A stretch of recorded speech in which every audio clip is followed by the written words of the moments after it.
ёсць у вас ужо разуменне, што там адбылося ў Бранскай вобласці, карціну, хоць больш-менш? Честно говоря, нет. Першае, И канешне ж, увагу звяртаюць пашкоджанні, якія мы прынамсі бачым на відэа. Мы бачым такая адносна роўненькая, калі можна так сказаць, дзірка ў шкле, бакавым шкле, гэта пасажырскія дзверы. На вашу думку, якім чынам такое пашкоджанне магло адбыцца, ці сапраўды, калі побач выбухнуў дрон, так як па апошняй інфармацыі медыяў адбылося, то такое пашкоджанне аўтобус мог атрымаць? Ну, безусловно, такое повреждение он мог получить. Здесь же главный вопрос, что это был за дрон, какое количество взрывчатки он на себе нес. Поэтому здесь, наверное, самое главное вообще во всей этой ситуации, потому что это очередной инцидент, который, в общем-то, я считаю, по нашему мнению, по моему мнению, к этому инциденту, естественно, причастны россияне. За ними такое и раньше, в общем-то, просматривалось и прослеживалось. И это очередная такая попытка немножечко поднять градус и как-то влиять на Лукашенко. Ну, а те белорусы, которые ездят, для которых до сих пор война — это какие-то картинки в ТикТоке, либо там в Инстаграме, либо в Фейсбуке, ну, вот они должны понимать, что война находится слишком близко. Беларусь, в общем-то, в этом участвует в той или иной мере. И они, посещая Россию, в общем-то, невзирая на всю ту ситуацию, которая есть, но они рискуют своей жизнью и здоровьем.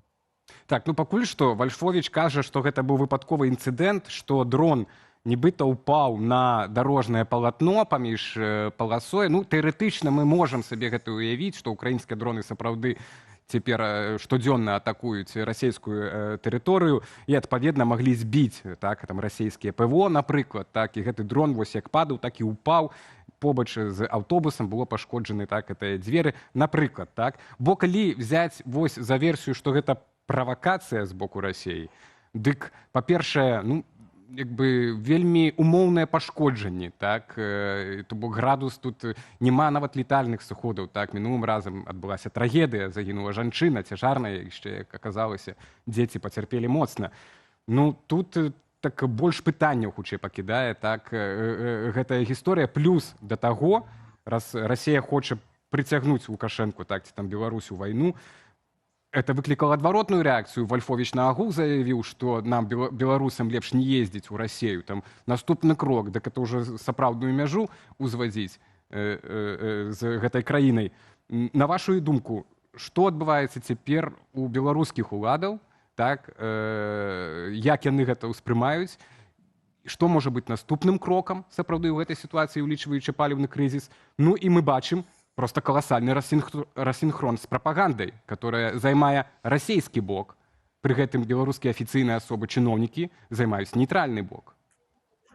Ну, для пропаганды, я думаю, еще скоро подвезут, скажем так, какую-то усредненную методичку, и они будут говорить то, что будет в этой методичке. А если говорить, что будет дальше, ну, чем больше, тем хуже ситуация будет у русских, тем больше они будут создавать такого рода провокации. Это вам кажется, что там, если нет каких-то повреждений серьезных, либо там, не дай бог, летальных исходов, то это просто что-то незаметное. Тот, для кого это все делается, он все прекрасно видит, все прекрасно понимает. Если даже брать первый инцидент, то режим Лукашенко, он же сказал, что... Он же напрямую, точнее, не сказал про то, что это Украина. Это попытка втянуть Беларусь в войну. Кого попытка? Попытка украинцев создать для себя еще большие проблемы? Ну, по-моему, это очевидно, что не так. А вот сказать, что это попытка россиян втянуть нас полностью в войну, они на самом деле просто-напросто не могут. И повторюсь, чем будет хуже ситуация у русских, тем будет больше такого рода провокаций. И в следующий раз это может быть что-то более серьезное. Мы все прекрасно понимаем, о чем идет речь. Спадар Владимир, ну вось просто калі паглядзець, вот медыйна, ну вось так ужо нібыта Путін хоча уцягнуць эту Беларусь у вайну і Лукашэнку. А вот што канкрэтна, якім чынам? капае, умоўна кажучы, Крэмль Лукашэнку, каб ён што зрабіў у гэтых ваенных дзеяннях? Якім чынам Ну, смотрите, Лукашенко можа ўратаваць первое, это, гэтую вайну для например, Расіі? Первое – это полностью предоставление, опять-таки, территории Республики Беларусь. Не только там условно для какого-то полномасштабного вторжения с территории Республики Беларусь, но и предоставление своих территорий опять для нанесения ударов по Украине. То есть это инфраструктура военного назначения в том числе. Потому что в таком случае, если запускать условные беспилотники с территории Беларуси, это не обязательно уже должны быть даже шахеды. Это могут быть более простые, более легкие беспилотники, и это в основном с территории Беларуси может наноситься удар по западным регионам Украины, которые, особенно по дорогам или каким-то железнодорожным узлам, через которые идет помощь Украине. Но при этом всем Лукашенко осознает, что если опять начнется такое с территории Беларуси, Украина уже больше молчать не будет, и сразу же Беларусь получит ответный удар, что может привести к дестабилизации системы внутри самой Беларуси.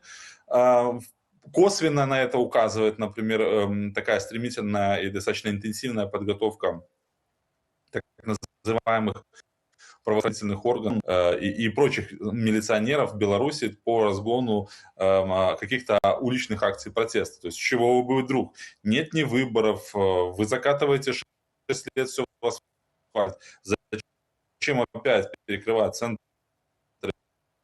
достаточно крупных городов и определенной отсылкой к 2000 к этому может прийти, если территория будет предоставлена для более серьезных ударов, ну, то есть нанесения ударов по Украине, при этом будут наноситься удары в ответ. Вы кажаце пра тое, што гэта, на вашу думку, правакацыя, і правакацыя, якая можа апынуцца не апошняй, і звяртае на сябе ўвагу, канешне ж, інфармацыйная неразбярыха, тая інфармацыя, которая прыходзіць. Напрыклад, Вальфовіч кажа, што пацярпелыя ў вельмі цяжкім стане ў бальніцы. Праз літаральна момант мы атрымліваем інфармацыю з медыяў, што пацярпелым аказалі дапамогу і адпусцілі дадому. І зноў жа спачатку была інфармацыя, пісалі у прыватнасці дзяржаўныя медыі менавіта пра атаку на аўтобус. Пасля высвятляецца, што гэта, магчыма, і выпадковасць, зноў жа з вуснаў Вальфовіча гэта гучыць. Але я думаю, што самае галоўнае пытанне – гэта бяспека беларусаў. Менавіта так вы закранулі момант. Мы з такім жа пытаннем звярнуліся да нашых гледачоў, ці адменіць Беларусь рэйсы па небяспечнай тэрыторыі Расіі, і тое, што не адменіць, так прагаласавалі 47% нашых гледачоў, 35% кажуць пра тое, што все ж таки адменіць. Але паўстае пытанне, ці такая ж самая небяспека не можа напаткаць беларусаў, не выязджаючы на тэрыторыю Расіі? Ці, на вашу думку, можна спадзявацца падобных правакацыяў і таксама на тэрыторыі Беларусі? Такие ситуации могут произойти и в Беларуси, потому что когда твое воздушное пространство как решето, когда ты даешь возможность пролетам беспилотников через свою территорию, ракетам, ну, безусловно, может произойти все, что угодно. Если говорить, возвращаясь к тому, что вы говорите про пропаганду и рассинхронизацию, ну, им очень тяжело говорить, что они все лгут. Ну, то есть они не могут сказать в априори правду, поэтому приходится врать, ну, а там уже у кого, скажем так, больше какого-то ума хватает или там какой-то выдумки, так они это все и преподносят. Но если говорить о безопасности белорусов, знаете, вот, да, Лукашенко не будет беспокоиться о белорусах, и сама система не будет беспокоиться, потому что тогда может быть проблема, то есть никакого, именно с русскими, то есть как это преподнести.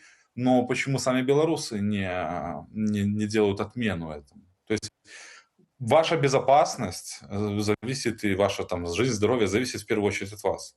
Если вы считаете, что вы ничем не рискуете, вы едете по воюющей стране, ну так а чего вы ожидаете? Не отказывайтесь, не едьте туда, и тогда не надо будет, условно, не будет происходить таких вот ситуаций. Но белорусы все равно думают, что они в этот раз проскочат. что это Ну где-то да. там, это очень далеко, это не очень сильно интересно, это там прилетает куда-то что-то, мы проскочим. Ну вот не проскакивают. И чем дальше, тем больше будет не проскакивать.